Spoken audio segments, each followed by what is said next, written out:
हम लोग केमिस्ट्री के चैप्टर इलेक्ट्रोकेमिस्ट्री विद्युत रसायन पर विगत कई दिनों से चर्चा कर रहे हैं। इस क्रम में हम लोगों का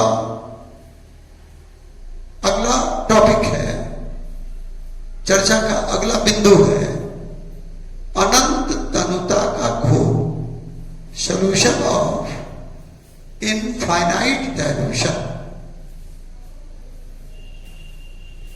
पिछले दिन चर्चा हुई थी कि विद्युत विच्छेद क्या है। तो वैसे यौगिक जो जल में घोले जाने पर अपने अवयवी आयनों में टूट जाते हैं, उन्हें विद्युत विच्छेद कहा जाता है। जैसे आप देखें NaCl को आप जल में घोलिएगा तो किससे बना हुआ है? ये सोडियम आयन और क्लोराइड है। तो सोडियम क्लोराइड के कॉन्स्टिट्यूएंट आयंस हैं सोडियम आयन और क्लोराइड आयन, यानी सोडियम क्लोराइड के अवयवी आयन है सोडियम आयन और क्लोराइड। तो सोडियम क्लोराइड टूट गया, सोडियम आयन और क्लोराइड आयन। और आप देखें ये NH4OH अमोनियम हाइड्रोक्साइड, ये टूटता है NH4 प्लस और OH माइनस, यानी अमोनियम आयन और हाइड्रोक्साइड आयन। जल में दोनों घुलनशील, दोनों आयनीकृत होते हैं। फर्क क्या है कि सोडियम क्लोराइड जब जल में घुलता है तो इसके घुलने के साथ ही सोडियम क्लोराइड के सभी अणु आयनों में टूट जाते हैं। इसके विपरीत अमोनियम हाइड्रोक्साइड के अणुओं का आयनीकरण पूर्ण नहीं होता। इसके कुछ अणु आयनों में टूटते हैं, कुछ नहीं टूटते हैं। तो वैसे विद्युत विच्छेद जो जल में घुलने के साथ ही पूर्णतः आयनीकृत हो जाते हैं, कंप्लीटली आयनाइज हो जाते हैं, उन्हें कहा जाता है प्रबल विद्युत विच्छेद, स्ट्रॉन्ग इलेक्ट्रोलाइट। और वैसे विद्युत विच्छेद जो जल में घुलने मात्र से, जल में घुलने के साथ पूर्णतः आयनीकृत नहीं होते हैं, उन्हें कहा जाता है दुर्बल विद्युत विच्छेद। तो यही बात यहां लिखी गई है कि प्रबल विद्युत विच्छेद जल में घुलने के साथ ही पूर्णतः आयनीकृत हो जाते हैं, जबकि दुर्बल विद्युत विच्छेदों के साथ ऐसा नहीं होता। घोल का आयतन जैसे जैसे बढ़ता है, आयनीकृत होने वाले विद्युत विच्छेद के अणुओं की संख्या बढ़ती है। जाहिर है एक समय ऐसा आएगा, घोल का एक आयतन ऐसा आएगा जब विद्युत विच्छेद के सभी अणु आयनों में विघटित हो जाएंगे, आयनों में डिसोसिएट हो जाएंगे, यानी इलेक्ट्रोलाइट का आयनाइजेशन कंप्लीट हो जाएगा। एक आयतन है। अब उसके बाद आप घोल के आयतन को जितना बढ़ा दें, सॉल्यूशन के डाइल्यूशन को, सॉल्यूशन के वॉल्यूम को चाहे जितना बढ़ा दें, उसमें जितना पानी मिलाते जाएं, अब आयनीकरण बढ़ेगा नहीं, क्योंकि सारे अणु तो पहले ही आयनीकृत हो चुके हैं। तो किसी विद्युत विच्छेद के घोल का वह न्यूनतम आयतन, वह मिनिमम वॉल्यूम जिस पर विद्युत विच्छेद के सभी अणु आयनीकृत हो जाते हैं, वही आयतन, घोल की वही तनुता वही डायल्यूशन क्या कहलाता है? घोल की अनंत तंत्रता कहलाती है। घोल का सॉल्यूशन का इनफाइनाइट डायल्यूशन कहलाता है। और ऐसे घोल को हम लोग अनंत तनु घोल कहते हैं। अनंत तनु घोल की कई उपयोगिता है, आप लोग उसको नोट कर लीजिए। इसके बाद हम लोग आगे चर्चा कर रहे हैं। अब हम लोग चर्चा करेंगे विद्युत विच्छेद के विघटन के अंश, degree of dissociation of electrolyte. और इस विघटन के अंश का मान विद्युत विच्छेद के घोल की समतुल्य चालकता के आधार पर कैसे ज्ञात किया जा सकता है। समतुल्य चालकता की चर्चा पहले हुई है, आप इसके पहले का लेक्चर देखेंगे। क्या चर्चा हुई थी कि विद्युत विच्छेद को इलेक्ट्रोलाइट कहते हैं। विद्युत विच्छेद के घोल के किसी निश्चित आयतन में, किसी डिफिनिट वॉल्यूम में यदि विद्युत विच्छेद का 1 ग्राम समतुल्य 1 ग्राम इक्विवेलेंट घुला हुआ हो, तो ऐसे घोल की जो चालकता होगी, ऐसे सॉल्यूशन का जो कंडक्टेंस होगा, उसे घोल के उस आयतन के लिए विद्युत विच्छेद की समतुल्य चालकता कहा जाएगा। मतलब क्या हुआ? घोल का कोई आयतन है, ऐसा आयतन जिसमें विद्युत विच्छेद का 1 ग्राम समतुल्य 1 ग्राम इक्विवेलेंट घुला हुआ है, और इस घोल की चालकता प्रयोग के द्वारा निकाल लीजिए, और जो भी चालकता का मान आएगा, यह चालकता घोल के उस आयतन के लिए, सॉल्यूशन के उस वॉल्यूम के लिए क्या होगा? इलेक्ट्रोलाइट का इक्विवेलेंट कंडक्टेंस, विद्युत विच्छेद का की समतुल्य चालकता होगी। आपको पता है, अभी थोड़ी देर पहले चर्चा हुई कि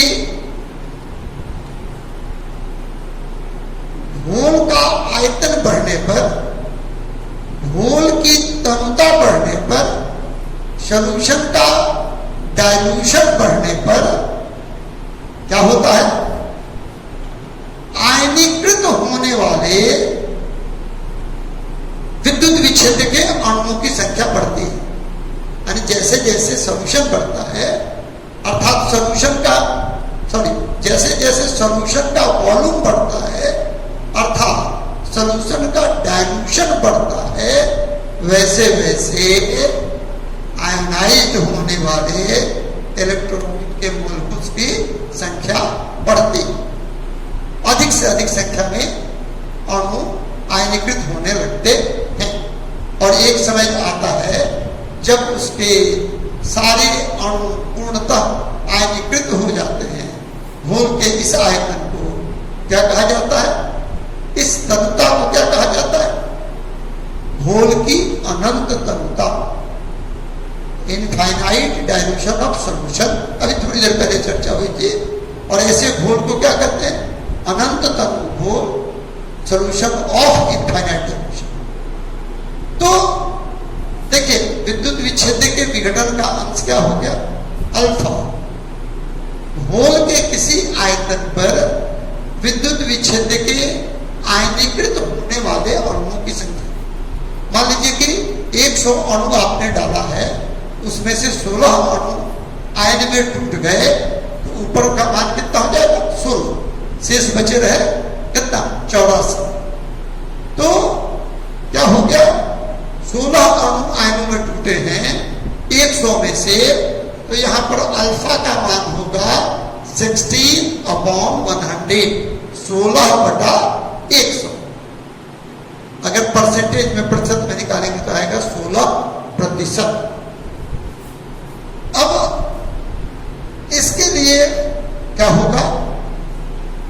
समतुल्य चालकता के आधार पर अल्फा का मान निकालना चाहें तो क्या करेंगे? जिस आयतन की हम लोग चर्चा कर रहे हैं उस पर समतुल्य चालकता निकाल लीजिए। कैसे निकलेगी भी चर्चा हुई थी, या फिर से देख लीजिए। समतुल्य चालकता लेमडा वी का मान होता है कप्पा वी इंटू वी। क्या है? कप्पा वी क्या है? विशिष्ट चालकता, घोल के 1 मिलीलीटर आयतन की चालकता। और वी क्या है? घोल का वह आयतन जिसमें घोल का 1 ग्राम समतुल्य घुला हुआ है। तो आपको पता है समतुल्य चालकता निकाल सकते हैं। तो घोल के जिस आयतन के लिए आप अल्फा का मान विद्युत विच्छेद के विघटन का अंश निकालना चाहते हैं, उस आयतन पर समतुल्य चालकता ज्ञात कर लीजिए। और उसके बाद क्या है? फिर आप उसके अनंततम घोल की समतुल्य चालकता ज्ञात कर लीजिए। वैसे विभिन्न विद्युत विच्छेदों के लिए, डिफरेंट इलेक्ट्रोलाइट्स के लिए, उसके इनफाइनाइट डायल्यूशन पर अनंततम घोल की समतुल्य चालकता आपको चार्ट में मिल जाएगी। इसका मान प्रैक्टिकली ज्ञात करके, एक्सपेरिमेंटली ज्ञात करके रखा रहता है। आप वहां से उसका मान देख सकते हैं। तो हमारे सामने क्या है? केवल लेमडा वी का मान निकाल लेना। लेमडा इंफिनिटी का मान जो आंकड़ा आपके पास है, जो डेटा है, उससे पता चल जाएगा। और तब अल्फा का मान इस सूत्र की सहायता से lambda V upon lambda infinity की सहायता से निकल जाएगा। तो बड़ी आसानी से निकल जाएगा इसका मान। देखिए शीर्षक ही बड़ा है। ये भाग तो आप लोग घोल वाले में भी देख चुके हैं। ये बहुत आसान सी बात है, यानी अब सारी बातों को भूल जाइए। Alpha is equal to lambda V upon lambda infinity. इसी पर आधारित न्यूमेरिकल्स आते हैं। अगला न्यूमेरिकल हम लोग इसके आधार पर देखेंगे। इसको नोट करना चाहिए।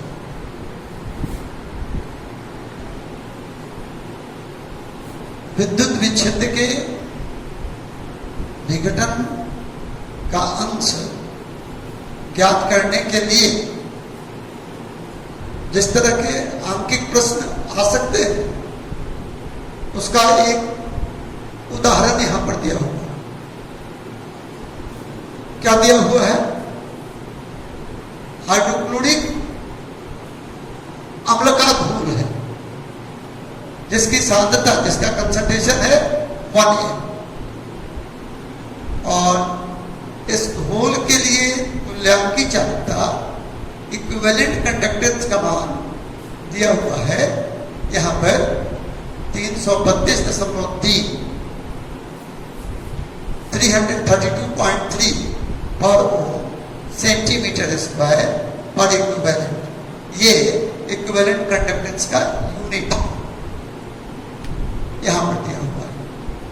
और इसी घोल के लिए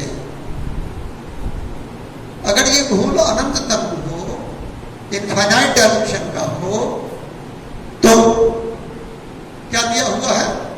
इक्विवेलेंट कंडक्टेंस का वैल्यू यहां पर दिया हुआ है 426.16 पर सेंटीमीटर स्क्वायर पर इक्विवेलेंट। यानी ये हो गया लेमडा वी और ये हो गया लेमडा इंफिनिटी। अभी जो आया था कि लेमडा का मान कितना होगा? लेमडा का मान आप देखें यहां पर दिया हुआ है। तो लेमडा का मान, सॉरी, अल्फा का मान निकालना है विद्युत विच्छेद के विघटन का अंश। तो ये क्या होगा? Lambda V upon lambda infinity. यहां देखिए ये घोल के वी है, कितना है वी है? तो 1 तो लेमडा वी और लेमडा इंफिनिटी दोनों के मान यहां पर दिए गए हैं। तो अल्फा का मान आप बड़ी आसानी से इस सूत्र की सहायता से निकाल सकते हैं। कितना हो गया, लेमडा वी का वैल्यू है 332.3 और लेमडा इन्फिनिटी का वैल्यू है 426.1। अब इसको अगर प्रतिशत में बदलना है, परसेंटेज में बदलना है, तो क्या करेंगे हम लोग 100 से गुणा कर देंगे, 100 से मल्टीप्लाई कर देंगे। जो मान आएगा वो क्या हो जाएगा, वो आ जाएगा प्रतिशत में। तो आ गया 78%, अल्फा का मान हो गया 78%। अतः 1 mHCl घोल में विघटन का अंश कितना होगा, 78%। यही इसका प्रश्न का उत्तर हो गया। अगले दिन हम लोग थोड़ा से प्रभाव करेंगे। आज के लिए इतना ही।